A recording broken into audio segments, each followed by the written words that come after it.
precedent on my end, just in case others like to enjoy it over the period of Tu Bishvat, but also multimedia presentations. So here we go. So just to get right underway and to speak a little bit about some of the themes related to Tu Bishvat with an eye toward the Parshat Shavua. The Shiur is entitled From the Trees of the Wilderness to the Garden in Yerushalayim, of Shlomo in Yerushalayim, HaKodesh. So firstly, of course, as we know in our Parshat Shavua, we have the story right after the crossing of Yam Suf, of the Jewish people becoming thirsty. Moshe Rabbeinu has to essentially tear them away from Yam Suf. They go out to this place called Midbar Shur. They travel a 3-day journey, and they don't find water. Velo matzu mayim. And of course, they come to a place we all know. It's called Mara. They complain. They can't drink from the water. There is water, but it's not potable, or at least it is potable to some degree, but it's very bitter. Ki marim heim al kein karashma mara. The place is called after the bitterness of the water. And being Jewish people, as we are Jewish people, they are dissatisfied with the status quo, so they complain, speak to Moshe Rabbeinu. They ask him, what are we going to do now? But here's what happens next, which of course we see each year in Parshat B'Shalach, a parsha I feel very close to. It's my son's bar mitzvah parsha. Last year at this time, I had a bar mitzvah, Parshat B'Shalach, and it feels like it was 20 years ago, even though on the calendar, it's just one cycle ago. It's hard to believe so much has happened and transpired. This pasuk always grips my attention. Vayitzak el Hashem, vayorer Hashem eitz, vayashlech el hamayim, vayimteku hamayim. Sham sam lo chok umishpat v'sham nisahu. I have the translation just underneath.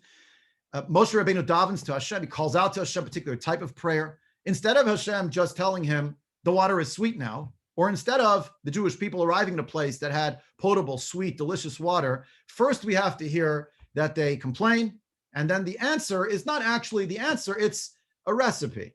It's what to do. And more than that, it's an instruction. Vayorehu Hashem eitz. Hashem teaches Moshe something about a tree. He shows him some kind of piece of vegetation, which Moshe throws into the water, and it causes the waters to become sweet.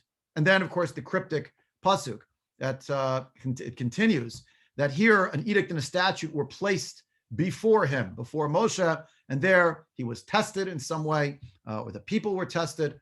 B'sham nisau. Something is going on here that, of course, those of us who are, and I'm sure everyone on this call, a seasoned veteran in learning Torah, appreciates. It cannot be just as the eye indicates, that literally all that happened is Hashem showed him a branch and he threw it in. What's the message? We all know that, of course, there are multiple layers of understanding. I have no doubt that actually on the level of Pshat, that is exactly what transpired.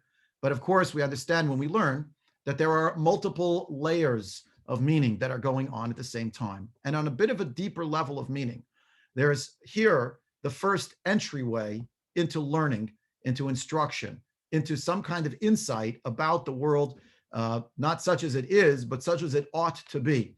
Rashi right there on the pasuk, quoting from the Gemara in Sanhedrin, Bimara, in that place, Nitan lahem miktzat parshiot shel Torah shitasku bahem. They received the first Torah, the first little elements of Torah, the first mitzvot that they were meant to engage.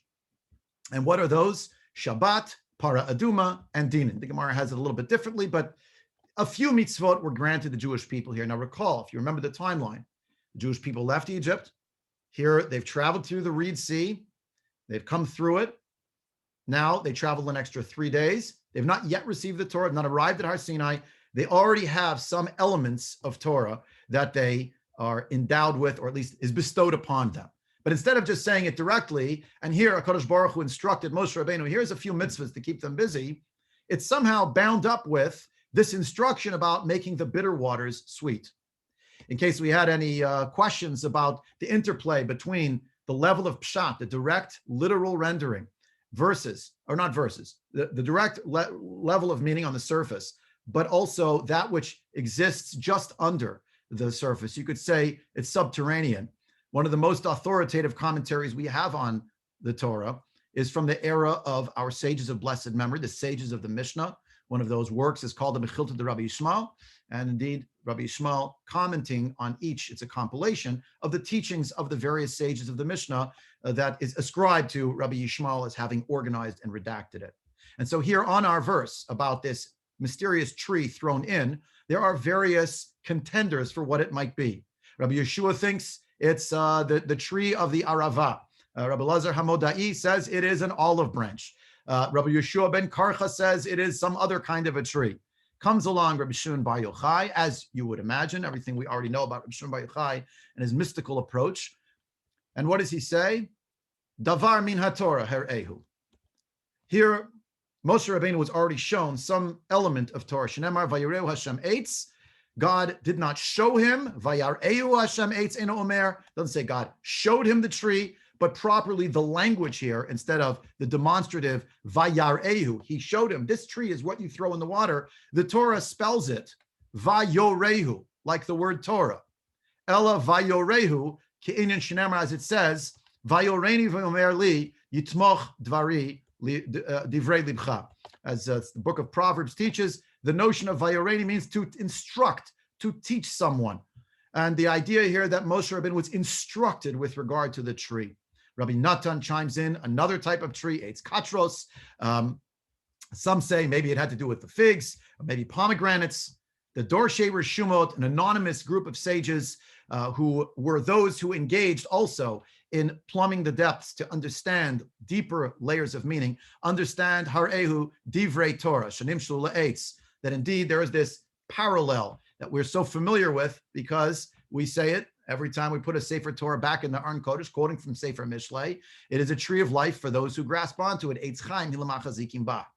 Therefore, according to Rabbi Shimon Bar Yochai, one option, or the Dorshei Reshumot, neither of them was willing to allow for exclusively a literal rendering or understanding. Rather, there's something deeper that's going on. The learning here of a lesson about Torah, and that's what's being shown to him. If we stopped here, we might have been left still with a bit of a quandary to try to understand, just to scroll back up, to the idea that somehow here, the calling out to Hashem rendered the God showing him a tree, which he threw into the water, it sweetened the water, and then, as if it was the next piece of information, there was given to him also, in addition, edict and statute. There was the reproof or the testing ground of the Jewish people as such. And indeed, that's what Rashi quotes. These sages, however, are telling us that perhaps there is something about the manner in which this lesson was taught that is being conveyed here, about how these words of Torah were being conveyed to the Jewish people, and what lesson it might have for how we ought to approach our own learning. The Hemek Davar, the Netziv Volozhin, writes in his commentary that, of course, on the first level, the basic understanding, yes, there are always little branches and trees you can throw into bitter waters to sweeten it. That's how it works in nature.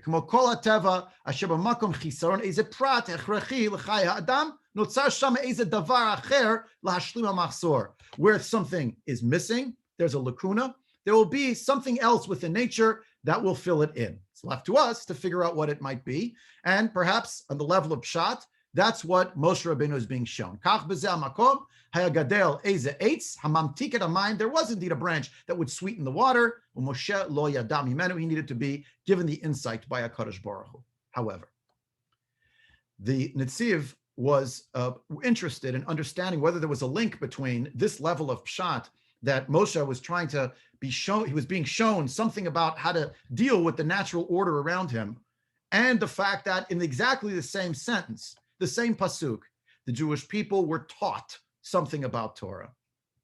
So the Ramban had his understanding, which also was on the level of Pshat, that here in the same breath, if you will, as the water was sweetened, the Ramban will go on to write, the Hemek Davar quotes it, that here they were being taught how to behave in the desert, whether it was as a nation, whether it was the relationship with Hashem, ben Adam l'chavero, ben Adam l'makom, etc., that they did not have to this point leadership. But the strangeness here for the Netziv is, why then do we need the story about bitter water? I mean, if it was about somehow teaching them a lesson, what unites this lesson that they are taught with the story that comes in the words right before in exactly the same pasuk? The Netziv of Volozhin explains as follows. He said, I need to explain this as I've explained this in various other places. He tells you in his commentary. The word chok, an edict here, does not simply mean some type of a mitzvah, but rather, as I've described it elsewhere, the keys to the castle, the hermeneutic principles, or to say it more generally, the principles of interpretation. How will we know how to understand the Torah that is in front of us? These keys were taught to us already in that place of Mara. Here is a natural order of water which is bitter. You think that God is going to just tell you how to solve your problem? It's going to tell you that the answer is actually found within nature. And concomitantly, you're going to soon get the Torah. Here are a few mitzvahs, by the by. But you're going to think that all the details about that mitzvah, all of it, the information, understanding about it, will also be given from Shemayim, but you're wrong. Instead, the keys to the castle, if you will, the various tools by which the interpretive gesture can happen within the Torah, that's what's being taught to the Jewish people. And what's the mishpat? What does it mean, the statutes? It means all of the elements of the discrepancies or argumentation that happen in the Talmud, all of the investigations. How do we apply the principles to the Torah itself? How will we go from that which is ethereal mitzvot and make it into something that we can teach, that is practical, that will be grounded? And therefore, says the Netziv, I've linked the two parts of this pasuk. The first section is about a very natural, obvious problem. The water is not potable. Here, you can see that actually the tools, you have to find them. But if you know where to look, you can do that what you need to do to make the water sweet. So too, the same is true with learning Torah. And it's exactly in the same pasuk. Soon, you will receive Torah. And when you do, I'm going to give you two pieces that you need. Number one, the chok, according to the Netziv, actually the principles of how to interpret the text of the Torah. Number two, the idea that there will indeed be an investigation, the application of those principles. By whom? By those who learn Torah throughout the generations, to make it practical, to bring it down from 30,000 feet to the application of where it needs to be in the moment. When we understand this, we can understand the next section of what the Netziv is driving at, when he says the following, that here, the text of the Torah gave us two rationales. I'm only going to quote one of them here. He says, what kind of a king would take a nation that he's leading out to the wilderness without having made provisions in advance for there to be enough water, for there to be enough food? And yet HaKodesh Baruch Hu took the Jewish people out to the desert, to the wilderness, and they had to ask, we can't drink this water. And soon, of course, in the same parsha, our parsha Shavua, they'll be saying, and where's the food? When do we eat? And what will we eat as the matzah supply is dwindling? And how long could they keep it for when they're eating it every single day? So says the Netziv, that's why these words appear right here at the outset of their foray into the wilderness. You see how the water is at first bitter and then it becomes sweet after you figure it out? Here's a message for all people who will be learning Torah, that this is the way of learning. The way of learning will begin first in a state of constriction, a state of puzzlement, wonderment, maybe even a feeling of a little bit of bitterness. And there is a need to toil in the application of the principles of interpretation to the text of the Torah. By the by, what are those principles? If you daven this morning from a siddur and you recite the 13 attributes, 13 principles of interpretation, it begins with the 13 principles of Rabbi Yishmael. Rabbi Yishmael Omer, with 13 principles. These are the principles that are being referenced here by the Netziv. There were other sages who had different numbers of principles. One sage had 7, one sage had 32. We go with the one with the 13 for various reasons. That's the one printed in the siddur. But those are all principles that then need to be applied. The Netziv says here God was teaching the Jewish people a crucial lesson, not only about their natural sustenance, but also their spiritual sustenance. The very next section, after they receive the sweetened water, and Hashem already tells them about the beginnings of a covenant that he will have with them, recalling that was never made explicit to the Jewish people in Mitzrayim. They move away from Mara to a new place. And now when they arrive at the second stop, it's amazing. They arrive at an oasis. The second stop, and makes you wonder, why did they have to go through the first stop? just take us to the second stop first? Why do we have to go through that? But the second stop is, and I gave you the translation here, Vayavo Elima b'sham 12 einot mayim v'shivim tmarim v'achanu sham al hamayim. There's 12 fountains, 12 streams, and right next to those fountains, we have 70 date palms that are all in that area, and v'achanu sham al hamayim, they encamp in that place. Says the Hamek Davar. This was, of course, also, obviously, by design. The Mechilta, again, quoting the same work. I just gave you two more lines as the Netziv quotes it. Rabbi Elazar HaModai Omer, Kevin Shabar HaKodesh Baruch Hu Olomo, when God created the world, Bara Yudbet Mabuin, Keneged Yudbet Shvatim, there were 12 fountains as against the 12 tribes. Veshivim Tamarim, 70 date palms, Keneged Shivim Zekanim, as against the 70 elders. Umat Talmud Lomar, what does it mean? Vayachanu sham al hamayim, they encamped there. In Mara, they did not encamp. They stopped, they drank, and they moved on. Here, it says they actually encamped. It means everybody took the bags off their shoulders, and they sat down. We're going to be here for a little while. They sat here, and here they started engaging in their first act of learning as a community. Says the Netziv, in this section, Moshe was basically teaching them as the emissary of Hashem, this is the way of learning. It starts with constriction. You have to make do with not having an awareness of how this mystery will end. You have the tools, but in the act of trying to unpack and to understand and to delve deeper, there will be a sense of constriction, of thirst that hopefully propels a person forward. But the truth is, that's how it works, he says, when people start learning Torah. But after you get rolling and there's a sense of momentum, once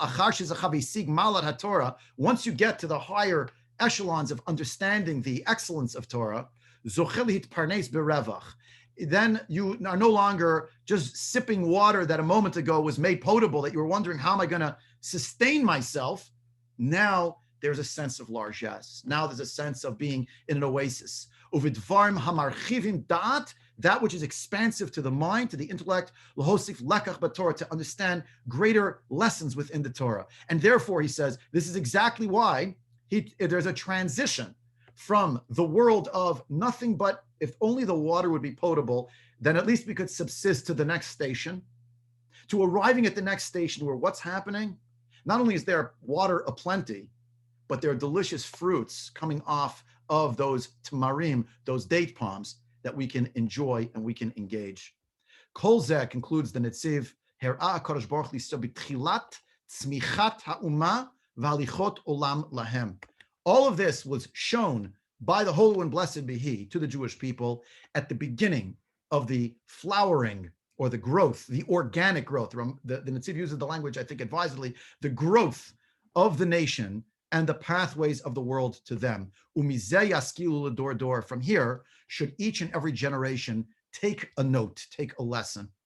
Let's review what we just talked about as the first stop here on this journey to try to understand something perhaps a little bit deeper about Tu Bishvat. Of course, the mitzvot hatluyot ba'aretz are on everybody's mind when we speak about Tu Bishvat. Of course, we need to learn all of the mitzvot of Orla, the Trumot and Masrot, the Isser Kilayim, the Inyanei Shvi'it, etc. But imagine if you met a Jew who never heard of Shabbos, and the first thing you told them is, well, Shabbos, you have to take the good from the bad and not the bad from the good, because you're not allowed to sort on Shabbos. Not understand what you're talking about. It wouldn't compute for them. So often, I'll say in Chutz La'aretz, the way in which we understand Tu Bishvat is to sing the song Tu Bishvat Hagiach Chag Ilanot. It's a beautiful song. To think about Eretz Yisrael. Back in the day, growing up, we ate boxer from that was, I think, from the previous Tu Bishvat in Chutz La'aretz.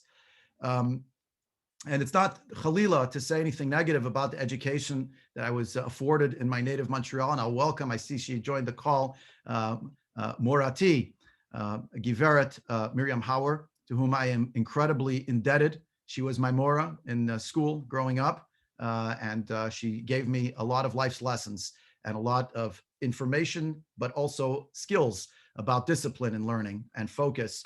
And I appreciate that no end. But you see, the problem is sometimes we're at 30,000 feet and we instead of getting the big picture, we start with, okay, give me like the 5 mitzvahs that I should be able to understand what's going on with this concept. What I want to do now, this evening in Yerushalayim, this afternoon in Chicago, is to try to understand what's going on, perhaps, more on the level of ideas that indeed, as I will now try to unpack, the notion that Tu B'Shvat has mitzvot connected to the land, of course, that goes without saying that is the be all and end all from the perspective of Chazal. And yet, there's another layer of understanding here about how we approach knowledge and information. I don't think it's accidental that in the order of the Sdarim of the Parshat Shavua, those of us on the annual cycle, which is now all of the Jews of the world, we make sure that it turns out that Parshat Bishalach, this little story about sweetening water and throwing trees into a stream, is exactly the same week as Tu B'Shvat. It always hovers in the same time frame. When we understand that there's something going on here in the interplay between the natural order, our relationship to our need for satiation, or rather how we manage our hunger and what hunger and thirst we have, together with the sense that we are, as Jewish people, so connected, I would say organically connected to Torah and to each other. How are those themes interwoven? And what can that tell us about Tu B'Shvat? And therefore, just on this first step, I put a couple of questions here up on the screen, right? So a deeper understanding. What might be a deeper understanding of the shift from Moshe Rabbeinu sweetening the water to the nation encamped at an oasis, right? So what might be a deeper message? Let me ask it differently. Who is doing the actions at the bitter waters of Marah? It's an act of the Shliach Hashem, Moshe Rabbeinu, being given the instruction, showing the Jewish people a certain way, but he's on top explaining down below, this is what has to happen. I don't mean topographically, understand, but he's explaining to them, this is what needs to be. According to the Netziv, there's so much else that's going on here about teaching them that you'll have principles and you will not know yet how to apply those principles, and it will be challenging. It will engender a sense of thirst, of what is the answer here? But then you come to the second stop, and now suddenly we have 12 streams, one per tribe, representing each tribe, and already fruits on a tree. And who sits down and who's engaged in Torah? Every Jew is engaged in Torah. Every Jew is now sitting with their mitzvahs, Shabbat, Paraduma, Dinim, and they are discussing back and forth. This idea is also, I believe, connected to the number of the streams and the trees. These numbers, 12 and 70, without going into the world of gematria, which is usually too far afield for me to understand that layer of meaning. It's probably my failure. But there's a parallel here, is there not? At the very beginning of the book of Shemot, we're reminded how many tribes are there? 12, and how many souls went down to Mitzrayim? 70. Now, the shift of those, the 12 tribes represented, as we learned, with the 12 streams, and at the same time, the idea that the 70 are what is fed by these streams, emanating from these shvatim, emanating from these tribes, and their learning is what? 70 elders who give their sweet fruit. Let's go to the next stage of this. All of that, phase one, is in the desert. Now let's journey all the way to the arrival in Eretz Yisrael. Every fruit tree that is planted is meant to, in a way, recreate that oasis. When you arrive at the land, plant every fruit tree, all manner of tree that is for food. And in that same pasuk, we learn that it's not just about planting, but also about recognizing that there are mitzvot hatluyot ba'aretz, not to touch, not to eat from those fruits for the first 3 years, the mitzvah of Orla, the mitzvot of the 4th year, and then the 5th year, ability to eat it as such. Every fruit tree meaning somehow now you do the planting, yeah, as a directive. Now, this same motif of planting, making gardens, reached its zenith, one could say, in the biblical period, in the time of Shlomo HaMelech, not only because of the political primacy of Malchut Yisrael at that time, but also on another level, as we know, and that is on the intellectual plane. Asiti li ganot ufardesim v'natati v'hem eitz kol peris is the book of Kohelet. Shlomo HaMelech, according to Chazal, the author of this book, it's ascribed to him. I made for myself gardens and orchards, and I planted within them the trees of every fruit. Explains the Midrash, linking this directive from the Torah, plant yourself trees, with this description by Shlomo HaMelech. We learn what happens at the confluence of the Torah's directive and its fulfillment on a certain level in the highest order of fulfillment in the days of Shlomo HaMelech. Ki tavo el haaretz. Zeh shamar hakatuv. It quotes verbatim the verse that you have above from the book of Kohelet. It's exactly this verse quoted. Okay, fine. V'chi kol b'nei adam heicha notin kol mash mevakshin. Where do people plant that which they would like to plant? Kol mashita adam ba'aretz hu noteya. Whatever a person wants to plant in the ground, they can plant. Bein pilpulin, whether it's peppers, bein kol davar, or any other type of species. Im yita adam hein osin she'ein adam yodea makom kol netiya unetiya heichan hu noteya. The truth is, a person does not necessarily initially know the proper location to plant each plant. Someone told me just now that my business model for, God willing, if I'll ever be zocha to move to Eretz Yisrael, was ruined because I wanted to be melech ha'uchmaniyot. I always, in my trips to Israel, wondered how there's no blueberries. Now I found out that someone in the Galil growing blueberries. Nissim v'niflot, amazing. But everyone knows that in botany, one has to know where to plant. In gardening, where does one plant this or that tree? It's not a given you can plant anything anywhere. And therefore, it is really still something that needs to be worked out. Aval Shlomo HaMelech, Shaya Chacham. What does it mean that he had wisdom? It means on every level he had wisdom. Nata kol mine ilanot. He planted all types of trees. Shenamar, as it says, Asiti li ganot ufardesim v'natati bahem eitz kol pri. All fruits. Ma'u eitz kol pri ochel. What does it mean? Right? What does it mean that all of these types of trees that are edible, there's the fruit? Amar Rabbi Yanai, afilu pilpulin nata Shlomo ba'aretz. He planted even peppers in the land, meaning in the land of Israel. V'ketzad haya notan. How could he have possibly planted them? I.e., just like that in the soil. Ela Shlomo chacham haya v'yodea ikar mashtito shel olam. Something about the knowledge of Shlomo HaMelech is that he understands in his wisdom the mainstay of the foundations of the world. It quotes a pasuk to shore up this idea that all of the world emanates from Tzion, Mitzion nishtachlel kolam, that the world has developed or unfolded somehow out of the place known as Tzion in Yerushalayim. Mitzion nishtachlel kolam kulo, as we learn. Lamikreit Shma Evan Shtia, Shimenu Hushtat Olam. The world was founded from that foundation stone, Yerushalayim. Shlomo Yodea Ezehu Hagid. Somehow Shlomo understood not only the matters that were apparent to people on the level of Begova Arba Einayim. He understood what was underneath that level. Shlomo understood where is the gid, the sinew, if you will, Shehu Olech Lekush, that goes all the way to Africa. V'nata alav pilpulin, and he placed upon it, he was able to plant in that spot the pilpulin from Africa, an African culture. He could plant it in Yerushalayim. Umayad hayu osin peirot, and immediately they would make fruit. Shekain hu omer natati bahem eitz kol peri. I was able to plant all measure of fruit-bearing tree. According to this midrash, in case you zoned out, what is being explicated here is that Shlomo HaMelech in his day physically understood so much about botany that he knew how to plant anything in Yerushalayim. But it also means that he understood the way in which Yerushalayim, Ir HaKodesh, is itself intrinsically connected to the rest of the world. If you want to picture it like a tree that has roots that go in all directions. So the tree is planted, if you will, in Yerushalayim on the place called Tzion, on the Tziyun, on the marker, but its roots actually spread out for an evolving world that goes to all points of the globe. If we knew how to decode the world as Shlomo HaMelech did, we could plant anything in the land known as Yerushalayim, Ir HaKodesh.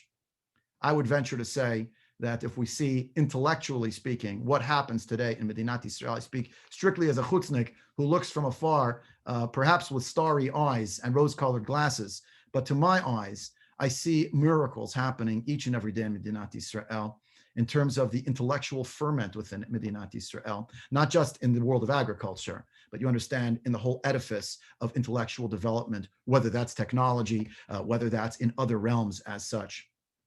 The truth is, this idea that the Medrash Tanchuma teaches us that we just learn together is not strictly from the Medrash. It's already described in Sefer Malachim Aleph. In the 5th chapter, it tells us, Vayitenu Elokim Chachma Lishlomo utvuna harbe me'od v'rochav lev kachol asher al sfat hayam.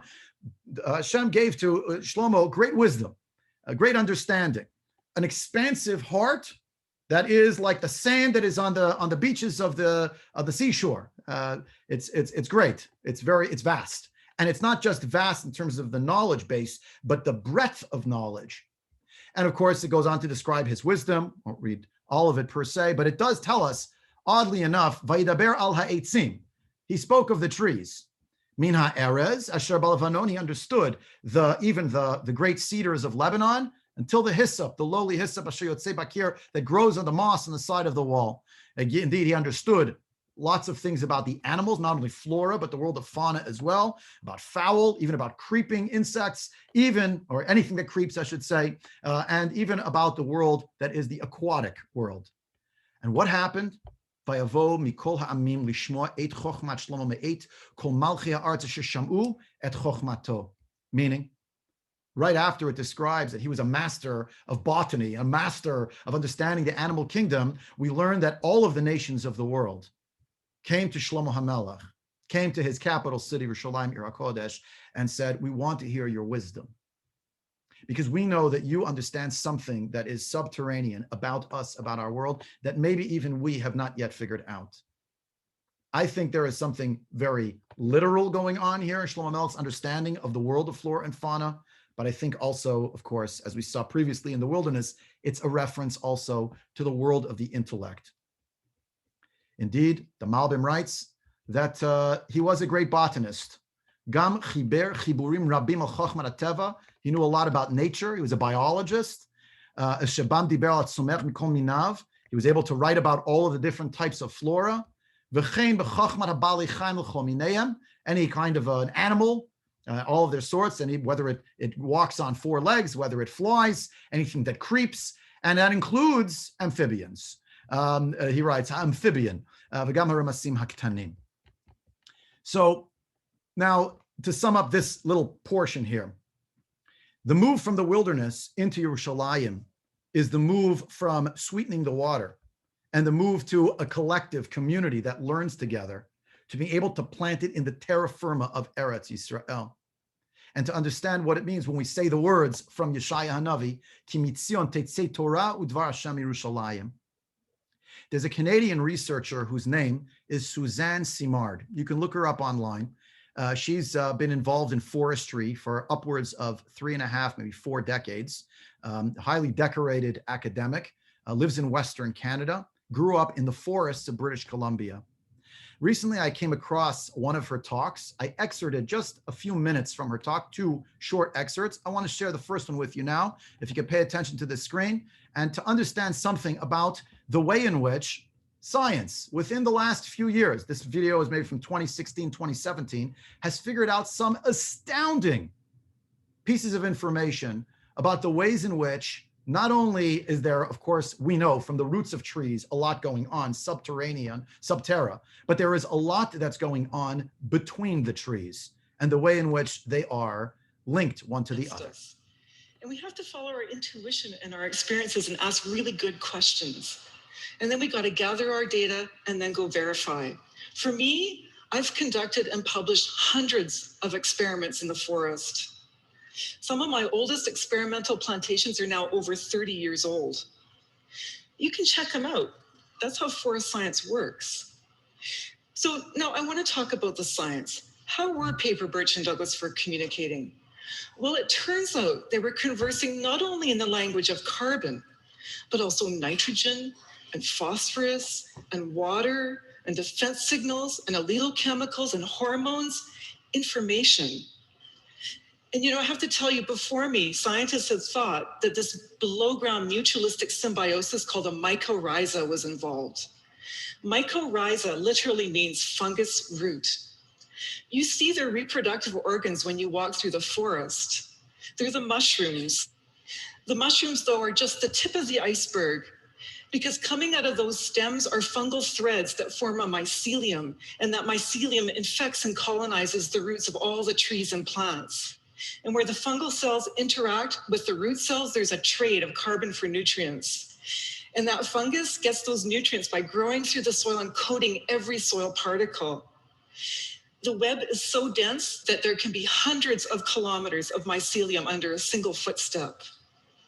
And not only that, that mycelium connects different individuals in the forest. Individuals not only of the same species, but between species, like birch and fir. And it works kind of like the internet. You see, like all networks, mycorrhizal networks have nodes and links. We made this map by examining the short sequences of DNA of every tree and every fungal individual in a patch of Douglas fir forest. In this picture, the circles represent the Douglas fir, or the nodes, and the lines represent the interlinking fungal highways, or the links.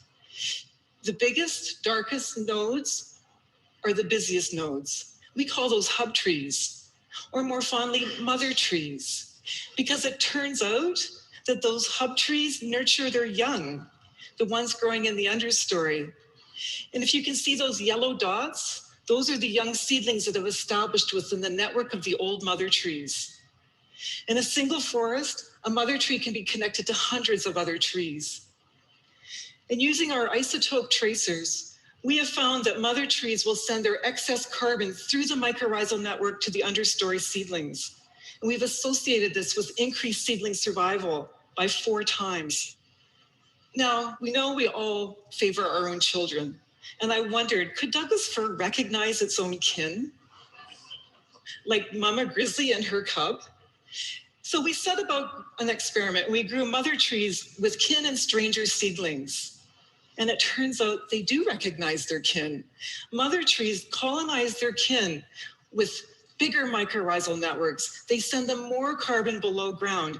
They even reduce their own root competition to make elbow room for their kids.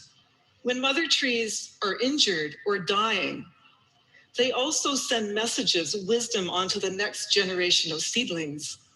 So we've used isotope tracing to trace carbon moving from an injured mother tree down her trunk into the mycorrhizal network and into her neighboring seedlings. Not only carbon, but also defense signals. And these 2 compounds have increased the resistance of those seedlings to future stresses. So trees talk. Thank you. Through back and forth conversations, they increase the resilience of the whole community. It probably reminds you of our own social communities and our families. Well, at least some families. So let's come back to the initial point. Forests aren't simply collections of trees. They're complex systems with hubs and networks that overlap and connect trees and allow them to communicate. And they provide avenues for feedbacks and adaptation. And this makes the forest resilient. That's because there are many hub trees and many overlapping networks. But they're also vulnerable not only to natural disturbances, like bark beetles that preferentially attack big old trees, but high-grade logging and clear-cut logging. You see, you can take out 1 or 2 hub trees, but there comes a tipping point. Because hub trees are not unlike rivets in an airplane. You can take out 1 or 2 and the plane still flies. But you take out 1 too many, or maybe that one holding on the wings, and the whole system collapses. So now how are you thinking about forests? Differently? Cool. I'm glad. If you're interested after the shiur, you can go onto YouTube, look up Suzanne Simard. I have her name at the bottom of the screen. I'll put it on again. Brilliant. And one of the things I took from this, which I hope you also took from it, the resiliency of the trees is actually commensurate with the degree of communication between the trees. That the old trees have something to convey to the young trees. that if the old trees sense that their time is running out, they'll start to send more and more messages out to all of the trees of the neighborhood, if you will, but especially preferentially to their own kin. Now, did Shlomo HaMelech understand this? No idea. Smartest man to ever live. I'm not going down that road. But I raise this for an important reason, because I think that this metaphor about trees has much to teach us. And all that we've been talking about today, trees represent in a very tangible manner our relationship to knowledge. Everybody on this call, no doubt, already thought of, what about the tree of good and evil, the tree of life in the Garden of Eden? Obvious stand-ins for various levels of idea. And indeed, what was the chachma, asks the Medrash, of Adam Harishon? Sorry, and Kohelet, it says, it quotes from Sefer Malachim that Vayachem Mikol HaAdam, that Shlomo was wiser than all of the human beings. He was wiser than Adam Harishon. What did Adam Harishon do? Taxonomy. Taxonomy means to classify things. And indeed, it describes here that what was the wisdom of Adam Harishon? Hashem wanted to create the human being, came along the angels in the heavenly court, and they said, what's going on here? With the immortal? What is immortal? You should recognize him. What did he say? Okay, he's going to have more chachma than you angels. So what did he do? He brought all the animals forward and asked Adam, what's this one called? What's that one called? And Adam Harishon giving us a taxonomy, a classification of this and that animal. What is Shlomo HaMelech up to? Perhaps the same thing, a taxonomy. But his taxonomy in planting all of not only trees and fruits, you understand now, but also all of the ideas of various cultures, understanding how they are connected and their synthesis, and their main hub tree, the main mother tree, if you will, is no tree at all. It's the Even Hashtia in Yerushalayim, HaKodesh. And for Shlomo HaMelech, therefore, he could understand that when mitzvot reference different elements of vegetation, the highs and the lows were all reflective of spiritual ideas. Moving from the world of a physical to a halachic taxonomy, there is a book that I don't think was translated into Lashon HaKodesh. If it was, if someone could just put it in the chat, I'd love to know. It's a posthumously published work of Rav Yosef Dov Soloveitchik. It had a huge impact on my life. It came out in, I think, 1993 or 94 it was published, The Emergence of Ethical Man. And in this work, Rav Soloveitchik wants to make the case, based on halacha, that a human being is really sourced in the natural order. Let's look together at one passage today.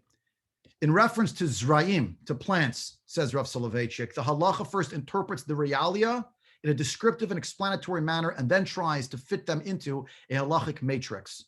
By the way, for the uninitiated, our Torah Shabbat Per oral Torah is actually organized in 6 orders. The first order is not accidentally, Rav Soloveitchik writes in this book, not accidentally called Zraim. It's about the world of flora and our relationship to it. Why? He argues, because we are natural beings endowed with a soul. But we emerge, hence the word emergence, we emerge from the natural order. And so he writes here, as to the interpretation of the reality, the halacha is extremely objective and scientific. It is concerned with the morphological problem of species and genera. General botanic systematization is a part of the halachic interpretation. Such a classification is of utmost importance. The concepts of kind and species carry full halachic validity. The method of systematic description, of abstraction, is similar to that of our general botany and zoology. The halacha displays an amazing power of observation of structural details. Morphological patterns and outlines determine the selection of families and groups. The laws of kilayim, of trumot and ma'asrot, of chametz u'matzah, chala, chadash, birkat hananin, and so on, depend upon the classification of the plant world. Just think of the apple you had earlier today, whose bracha is not the same as a delicious, juicy piece of watermelon. The concepts of min b'mino, foods of the same type, and min b'she'eno mino, are basic. Moreover, the Torah characterizes the unique organic existence by morphological group uniformity. And from the beginning of the creation, and the earth brought forth grass, herb yielding seed after its kind, and tree yielding fruit whose seed was in itself after its kind.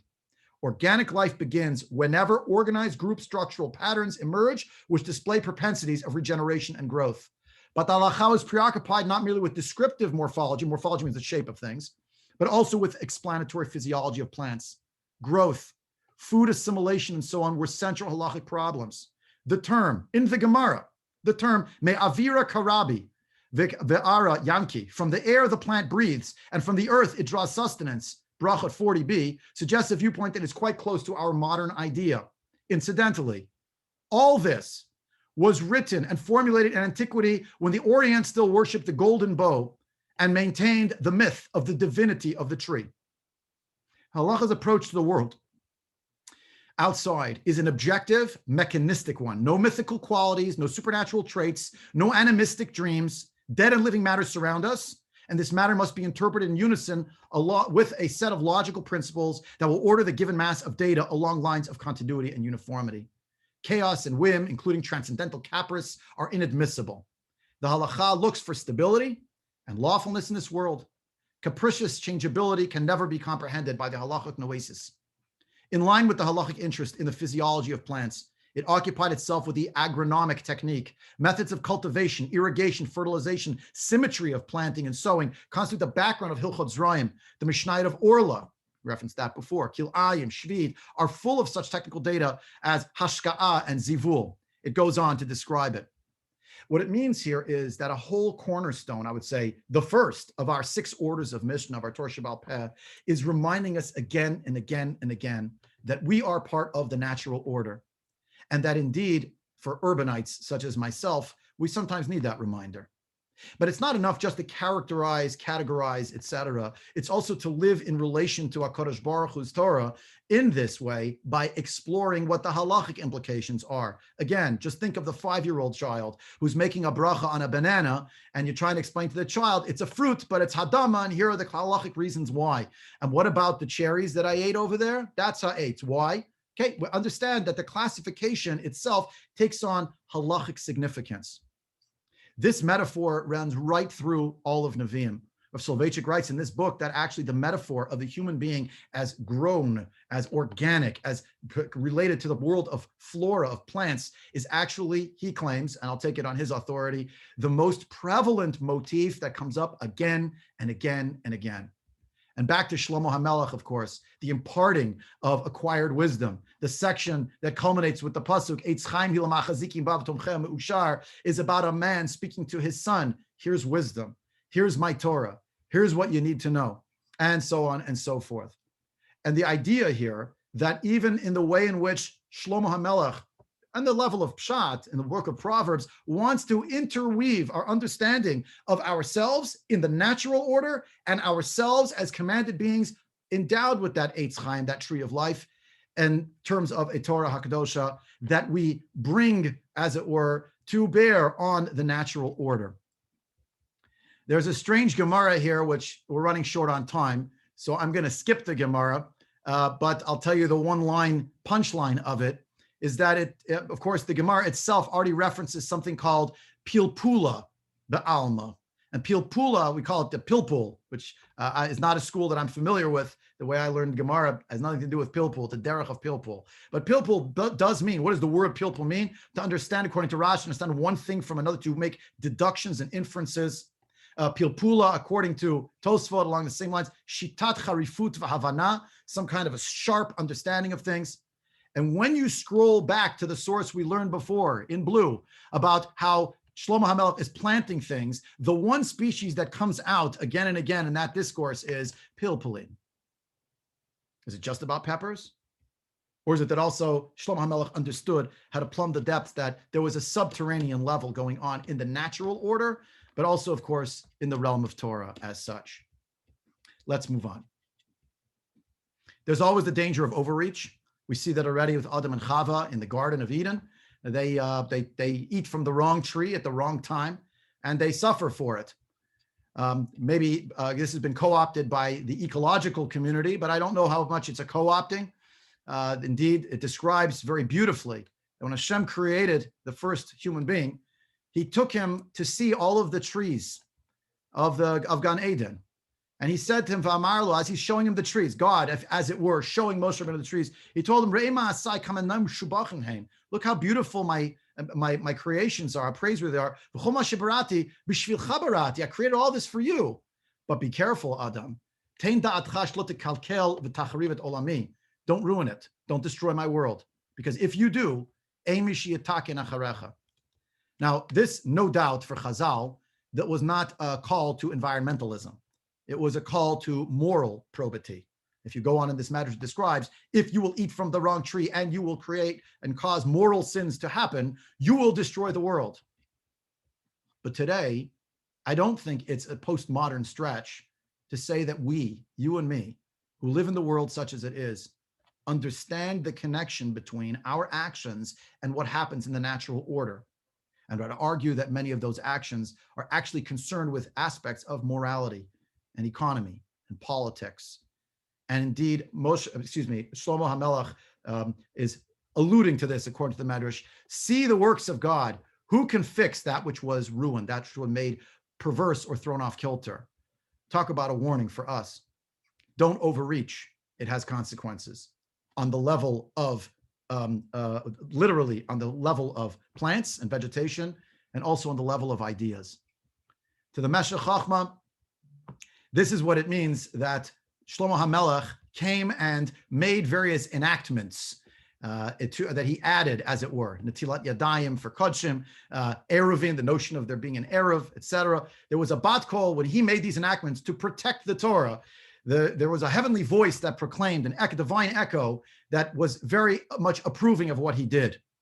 To the Meshech Chachma, I have it here, he described that Shlomo HaMelech understood that even Chachma, even wisdom, had to have certain guardrails. And how did he understand that? How did he apply it? The siyagim that he made, the guardrails to the system of halacha. Again, the motif for this is the motif of a certain wisdom that he had that is described very lyrically as the chachma of Shlomo, that is like the sand at the edge of the sea. Even the chachma that he had was something that he understood had to be held in a certain framework. And how did he do it? With siyagim. And indeed, we're called to do that as well. A certain delimiting of the intellectual quest, lest it become a deal, a Faustian deal that has implications as well. And much more to say on this. We're pretty much out of time, but in the remaining few minutes, just to share with you where Yerushalayim falls in to this story in another way. The same medrash we learned earlier repeats itself, but it tells the story from another perspective. And it tells us this in a very organic way. It tells us that just as the navel is at the center of the human being, of the human body, so too Eretz Yisrael is at the center of the world. The navel from which sustenance originally comes in a prenatal state is exactly what's being described here. And again, it describes that the Even Hashtiyah, the foundation stone of Yerushalayim, the world is, as it were, unfolded from it or develops from it. And the concept here of Yerushalayim at the center of the body of the Jewish people. What is happening there? There, Shlomo HaMelech, who is so wise, is able to know what the roots are that emerge from this place to the entire world. And he plants all types of trees and he makes fruits there.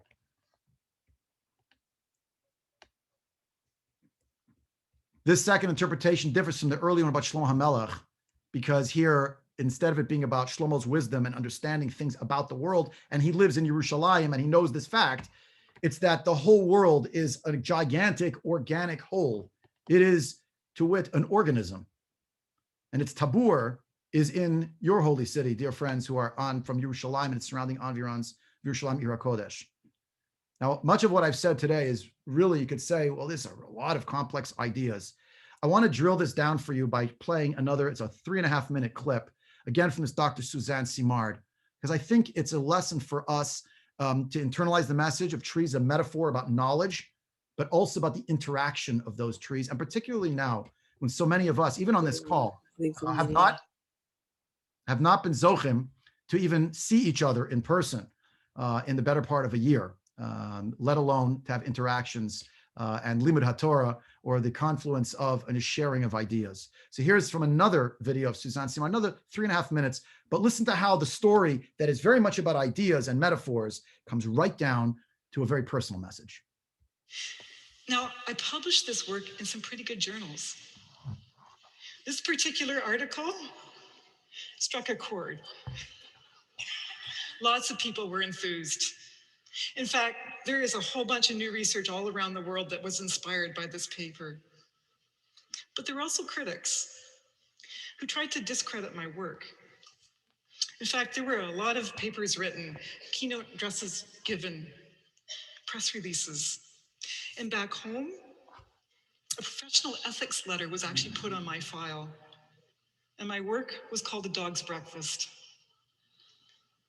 Now, I know that you know that this kind of intimidation is actually not that uncommon with breakthrough science, especially if it challenges the status quo.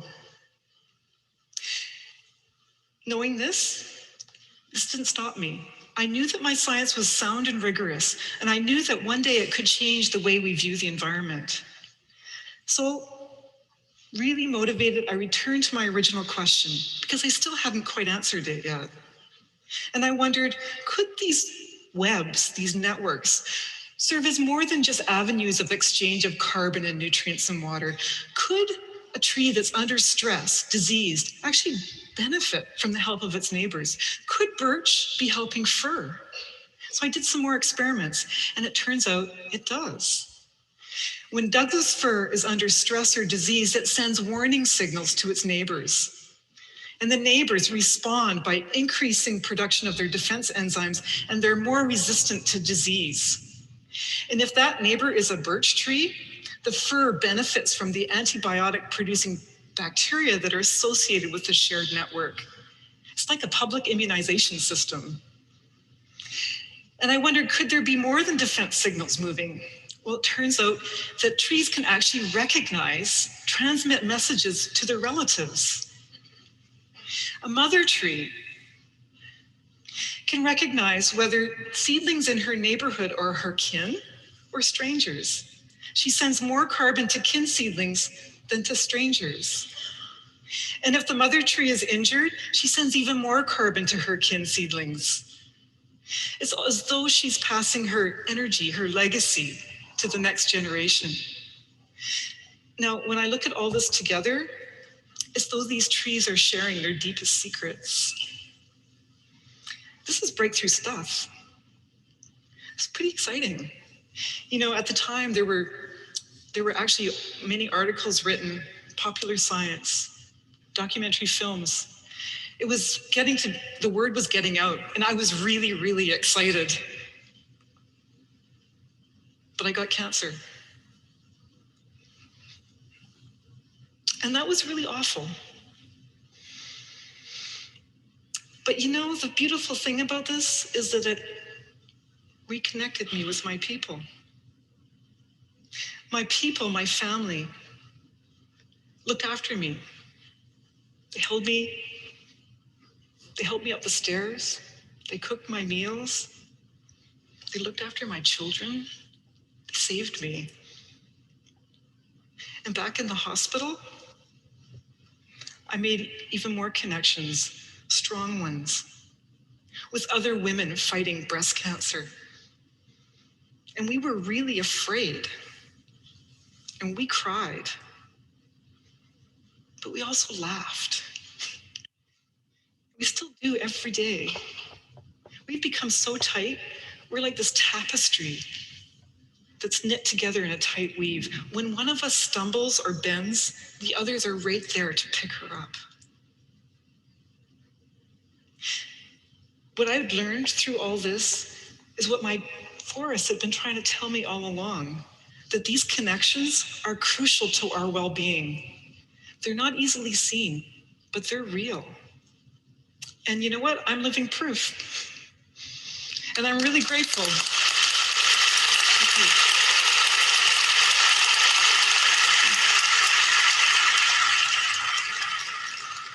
Thank you. My message to all of you, Hein Yerushalayim, HaKodesh, or other parts of Eretz Yisrael, or here b'toch HaGolah, is that even though so many of us felt so alienated from each other, and I could speak personally, I miss my family and my friends terribly, from a congregational family standpoint as well, and right here in Skokie. But we're in this together. And our communication to each other at a time of distress creates more resiliency. Whether you're going through something personal that is very challenging right now, and we all are at a certain level, but if you're personally carrying a pekala, The message we find out here is that, in fact, it can start with learning the instruction about how to sweeten the water by throwing a particular type of eights into the stream. But then you got to go to the oasis of community, a community that supports each other, a community that learns Torah together, a community that reaches its zenith when it can be united in Yerushalayim, HaKodesh, ki ir shechubra la yachdav. I'm going to close this Shiur just by, of course, we understand today is the Rosh Hashanah La'ilan, that's how it's described in the Mishnah, the beginning of Masechet Rosh Hashanah. I always understand it first on the halachic plane. It means certain things having to do with the mitzvah tluyot ba'aretz, that it actually means something particular. Be'echad Bishvat Rosh Hashanah La'ilan k'divrei Beit Shammai Beit Hillel Omrim k'mishasar bo. But perhaps on a certain level, we're also meant to see the fact that right above it, we learn about the Rosh Hashanah of Tishrei. The Rosh Hashanah is about judgment. It's also about standing together. It's about being part of a community. I don't think this is a flight of fancy. I think that the use of all of this are not just for the sake of their metaphoric import, but also for the deep lessons they teach us about the mitzvah tluyot ba'aretz themselves. When does the Rosh Hashanah for the tree shift into the Rosh Hashanah of the fruits of the tree? Well, that's Matan Torah. Atu Atzeret Rosh Hashanah. Is that also Rosh Hashanah? Atzeret is how Chazal calls Shavuot in. Atzeret Nami Rosh Hashanah, because it teaches Uvatzeret al Perot Ilan, the fruits of the tree. Here, the Jewish people arrive at the waters of Mara and then go to the oasis at Elim. But eventually, they go from there to Matan Torah, and there they can see the fruits and they see this progression. And we should be zocheh to it as well. If you'd like to do some further reading on this subject, you want to increase your Yirat Shamayim, I would urge you to go find those YouTube videos and to find this book. You can get it on Amazon Kindle. I do not know the author. It was recommended to me by a beloved member of Congregation or Torah, and I found it to be incredible. The Hidden Life of Trees. Now, you may argue that there's too much imposition and imprinting of anthropomorphization of trees. You're making them too much into people, and they're not. I think this book does a fair job of not mythologizing them beyond what they are. But the idea that they do have a response to stimulus of pain, the idea that they communicate with each other, that is certainly the case. So in closing, trees communicate by means of olfactory, visual, and electrical signals, writes Peter Volobin. The electrical signals travel via a form of nerve cell at the tips of the roots. What about sounds? Let's get back to hearing and speech. When I said at the beginning of this chapter that trees are definitely silent, the latest scientific research, the book was written in 2016, I believe, 14 or 16. The latest scientific research cast doubt on this statement, along with colleagues from Bristol and Florence. Dr. Monica Gagliano from the University of Western Australia has quite literally had her ear to the ground. It's not practical to study trees in the laboratory. Therefore, researchers substitute grain seedlings because they are easier to handle. They started listening, and it didn't take them long to discover that their measuring apparatus was registering roots crackling quietly at a frequency of 220 hertz. Crackling roots, that doesn't necessarily mean anything. After all, even dead wood crackles when it's burned in a stove. But the noises discovered in the laboratory caused the researchers to sit up and pay attention. For the roots of seedlings, not directly involved in the experiment, reacted. Whenever the seedling's roots were exposed to a crackling at 220 hertz, they oriented their tips in that direction. That means the grasses were registering this frequency, so it makes sense to say they, quote unquote, heard it. Plants communicating by means of sound waves? That makes me curious to know more, because people also communicate using sound waves. Might this be a key to getting to know trees better? To say nothing of what it would mean if we could hear whether all was well with the beeches, oaks, and pines, or whether something was up? Unfortunately, we are not that far advanced, and research in this field is just beginning.